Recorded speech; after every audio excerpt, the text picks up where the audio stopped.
A company you want to apply to has asked you to send your CV. And you are thinking, what? Are you kidding? Don't worry. CV means course of life in Latin. And that is just what it is. A CV is a concise document which summarizes your past, existing professional skills, proficiency and experiences. The purpose of this video is to demonstrate that you have the necessary skills to do the job for which you are applying. Literally, you are selling your talents, skills and proficiencies. Follow these steps to create a great CV and hopefully achieve the role you are hoping for. Step 1. Brainstorming for your CV. Know what information a CV generally contains. Most CVs include your personal information, your education and qualifications, your work experience, your interests and achievements, your skills, and references. Also, experienced people tailor your resume to the job you are applying for. Use a modern but professional format. However, there is no set format for a CV. What you include is up to you. Step 2. Consider the job you are applying for. Research the company. A good CV is tailored to the specific job and company you are applying for. What does the company do? What is their mission statement? What do you think they are looking for in an employee? What skills does the specific job you are applying for require? These are all things to keep in mind when writing your CV.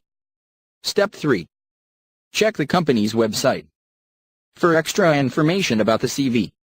See if there is any specific information they want you to list in your CV. There might be specific directions listed on the application page. Always double check this. Step 4. Make a list of jobs you have held. These can be both jobs you hold currently and jobs you have held in the past. Include the dates that you began and ended your term at each particular job. Step 5. Brainstorm your hobbies and interests. Unique interests or hobbies will make you stand out. Be aware of the conclusions that might be drawn from your hobbies. Try to list hobbies that portray you as a team-oriented individual, rather than as a solitary, passive person. Companies want someone who works well with others and can take charge if need be. May you asked, what hobbies and interests that paint a positive image? The answer is being the captain of your soccer or football team, organizing a charity event for an orphanage, secretary of your school's student-run government. On the other side, the hobbies that imply a passive, solitary personality are watching TV, doing puzzles and reading. And remember, if you are going to put any of these things, give a reason why. For instance, if you are applying for a job at a publishing house, put something like, I enjoy reading the great American writers, such as Twain and Hemingway, because I think their writing gives the unique perspective into American culture at the time they were writing. Step 6. Make a list of your relevant skills. These skills often include computing skills. Are you a wizard at WordPress, Excel, in design and languages you speak, or specific things the company is looking for, such as targeted skills? Let me tell you this example of targeted skills. If you are applying to be a writer for a newspaper, then list that you are fluent in AP style. If you are applying for a coding job, then mention that you have worked with JavaScript. Step 7. Create the format for your CV. Are you going to break each section up with a line? Are you going to put each section in its own box? Are you going to list all of your information? Play around with different formats to see which looks most professional. Aim for no more than the front and back of a standard sheet of paper. Step 8. List your name, address, telephone number, and email at the top of the page. It is important to make your name a size larger than the rest of the text, as it is important for your reviewer to know who he or she is reading about. It is up to you as to how you format this information. Standard format would be to have your name in the center of the page. Your home address should be listed in a block format on the left side of the paper. Put your telephone number and email below your home address. If you have another address such as your address while you are at school, list this address on the right-hand side of the paper. Step 9. Write a personal profile. This is an optional part of the CV that is good for giving your reviewer a more in-depth look at you as a person. This is where you sell your skills, experiences, and personal qualities. It should be original and well-written. Use positive words such as adaptable, confident, and determined. This is an example of a personal statement for a CV, for a publishing company. An enthusiastic, recent graduate, looking for an entry-level editorial position that will utilize organizational and communication skills developed as a summer intern at City Light. Step 10. Create a section for your education and qualifications. This section can be at the beginning of your CV, or you can choose to list it after other sections. The order of sections is up to you. List your education in reverse chronological order. Begin with university if you attended, or are attending it, and work your way backwards. List the name of your university, the dates you went there, your major and minor, and your grade point average or levels.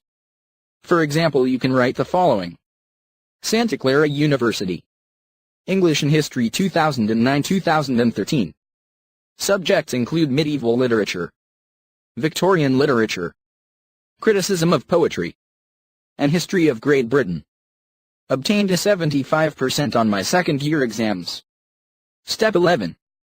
Create a section for your work experience. This is the section in which you should list all of your relevant work experience. List the name of the company, the location of the company, the years you worked there, and what you did. Start with your most recent job and work backwards. If you have a long list of work experience, only put the experiences relevant to the job you are applying for. For example, you can write the following. Diablo Magazine. Walnut Creek, California, March 2012 January 2013. Fact-checked information. Wrote articles for Diablo's blog. Assisted in researching of material for articles. Step 12. Create a section for your skills and achievements. This section is where you list the things you accomplished at your previous jobs, and the skills you have developed through your experiences. This is also the section where you list any of your published work, lectures you've given, classes you've taught, and so on. For example, you can write these achievements. Successfully took a national bestseller from manuscript to publication.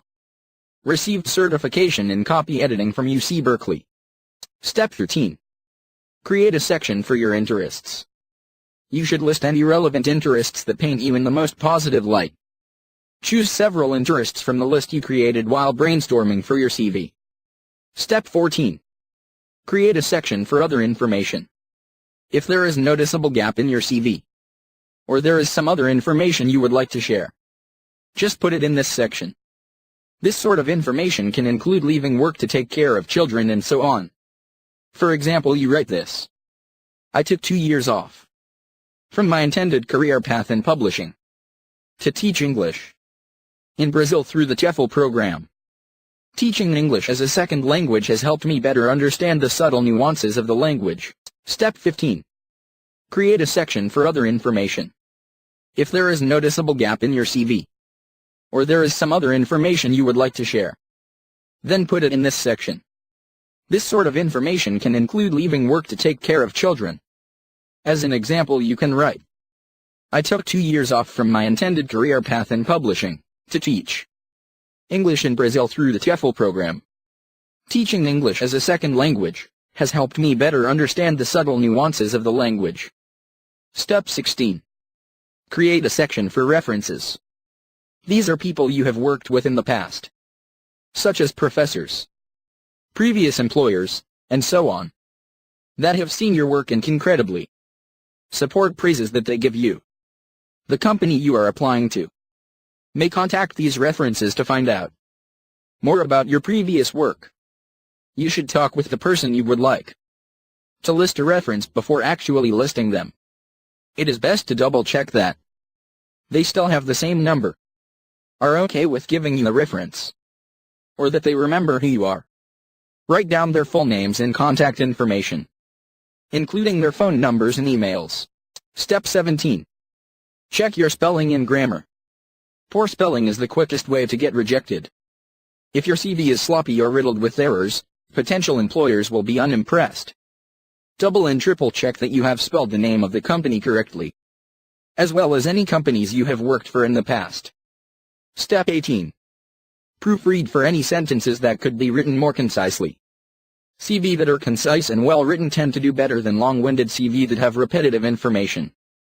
Make sure you don't repeat yourself. It's better to list many of your traits than the same few traits over and over again. Step 19. Read your CV as if you were the company you are applying to. What do you think about the layout and the information written there? Do you come across as a professional? Get someone else to read your CV. What do they think could be added or taken out? Would they hire you if they were a company? Step 20. Finally, check the company's application page. Look to see if there are any other materials they would like you to send in along with your CV. Companies may ask for a cover letter or samples of your work, such as articles you may have written. And good luck. Please don't forget to write your comments under this video if have any. Also, please like the video if you think it was good. Subscribe to our channel so we can provide always with the best videos.